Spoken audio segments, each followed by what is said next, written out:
他是迄今为止外逃级别最高的官员，短短8年间疯狂敛财30亿，包养数名电视台女主持人，把豪华别墅当成发泄欲望的后宫。时至今日，他依旧逍遥法外。他就是曾任国家电力总公司一把手的高岩。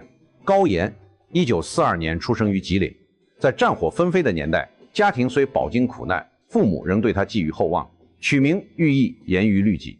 新中国成立后，凭借父亲乡村教师的身份，高岩学业顺遂，17岁进入长春电力学校，毕业后投身吉林热电厂。凭借高学历和专业能力，高岩仕途顺遂。特殊时期稍有波折。